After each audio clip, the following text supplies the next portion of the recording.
ಎಲ್ಲರೂ ಕೈಯನ್ನು ಮುಂದೆ ಚಾಚಿ. ಭಾರತದ ಸಂವಿಧಾನ ಪ್ರಸ್ತಾವನೆ. ಭಾರತದ ಜನತೆಯಾದ ನಾವು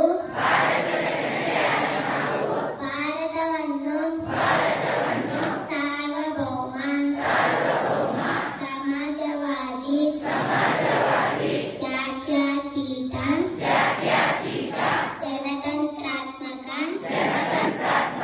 ಗಣರಾಜ್ಯವನ್ನಾಗಿ ರೂಪಿಸುವುದಕ್ಕಾಗಿ ಭಾರತದ ಎಲ್ಲ ನಾಗರಿಕರಿಗೆ ಸಾಮಾಜಿಕ ಆರ್ಥಿಕ ರಾಜಕೀಯ ನ್ಯಾಯ ವಿಚಾರ ಅಭಿವ್ಯಕ್ತಿ ನಂಬಿಕೆ ಧರ್ಮ ಮತ್ತು ಉಪಾಸನೆಯ ಸ್ವತಂತ್ರ ಸ್ಥಾನಮಾನ ಅವಕಾಶಗಳ ಸಮಾನತೆ ದೊರೆಯುವಂತೆ ಮಾಡುವ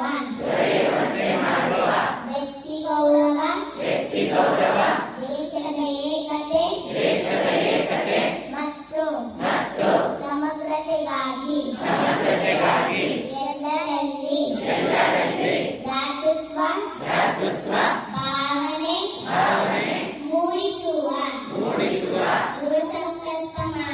ದೃಢ ಸಂಕಲ್ಪ ಮಾಡಿ ನಮ್ಮ ಸಂವಿಧಾನ ಸಭೆಯಲ್ಲಿ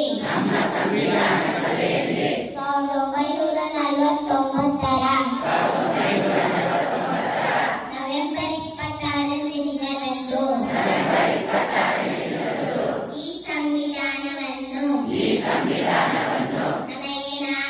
ನಮಗೆ ನಾವೇ ಅರ್ಪಿಸಿಕೊಂಡು ಅಂಗೀಕರಿಸಿ ಶಾಸನವಾಗಿ ವಿಧಿಸಿಕೊಂಡಿದ್ದೇವೆ. ಜೈ ಹಿಂದ್, ಜೈ ಕರ್ನಾಟಕ.